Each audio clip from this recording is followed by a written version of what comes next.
Bonjour à tous et bienvenue dans cette troisième capsule sur le calcul avec les relatifs. L'objectif aujourd'hui est de voir comment manier ces calculs lorsqu'il y a des priorités. Alors nous reverrons dans un premier temps les règles de priorité à respecter dans une expression. Puis nous verrons deux exemples avec une méthode de résolution à suivre rigoureusement. Allez, commençons par les règles de priorité. Nous allons représenter la pyramide des priorités avec au sommet l'opération prioritaire qui sont les parenthèses. Donc, dans une expression mathématique, nous commençons toujours par les parenthèses. Et si des parenthèses sont imbriquées dans d'autres parenthèses, nous commencerons par les parenthèses se situant le plus à l'intérieur. Ensuite, nous enchaînons avec les multiplications et les divisions, que nous pouvons faire en même temps indépendamment l'une de l'autre, sauf si elles se succèdent. Et dans ce cas, si les opérations se suivent, nous commençons par celle qui est la plus à gauche. Enfin, nous terminons par les additions et les soustractions en utilisant les règles de calcul déjà rencontrées. Ceci étant dit, voyons un premier exemple. Nous avons ici l'expression 1 dans laquelle se trouve un calcul entre parenthèses. C'est le calcul prioritaire. Une fois le calcul prioritaire identifié, nous réécrivons l'expression en conservant bien le même ordre des opérations. Nous laissons un petit espace pour pouvoir y insérer le résultat de 9 moins 11. 9 moins 11, c'est égal à moins 2. Désormais, nous n'avons plus de calcul entre parenthèses, ce sont donc les multiplications et les divisions qui sont prioritaires. Nous avons ici une division et une multiplication qui se succèdent. Nous allons donc faire celle qui se situe la plus à gauche. Ensuite, nous avons une autre multiplication, 5 fois moins 2, qui, elle, est indépendante des autres, elle ne succède pas aux autres puisqu'il y a un plus qui les sépare. Nous pouvons la faire en même temps.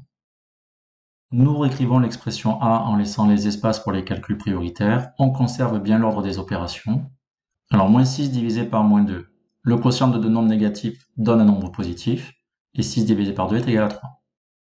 5 fois moins 2, ici nous avons le produit d'un nombre positif et d'un nombre négatif. Nous obtenons un nombre négatif. 5 fois 2 égale 10, donc nous avons moins 10. Il reste encore une multiplication, qui est donc le calcul prioritaire. Nous écrivons l'expression, et nous insérons le résultat de 3 fois 3 en début d'expression, qui est égal à 9. Il nous reste alors une somme de deux relatifs de signes contraires.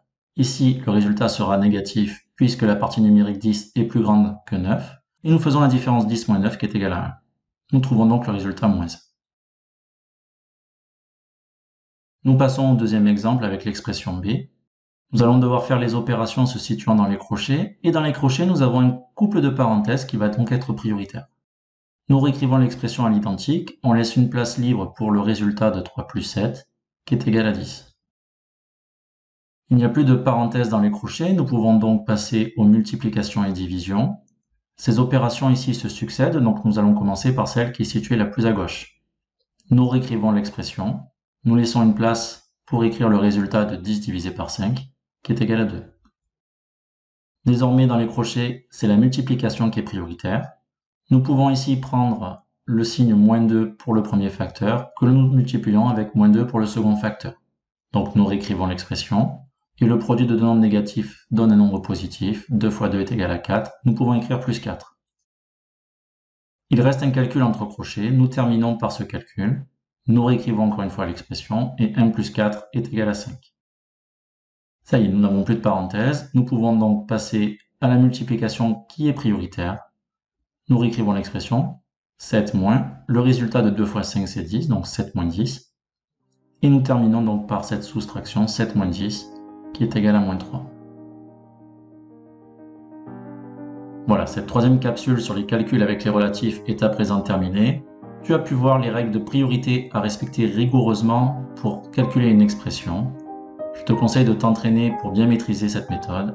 Quant à moi, je te dis à très vite pour de nouvelles capsules.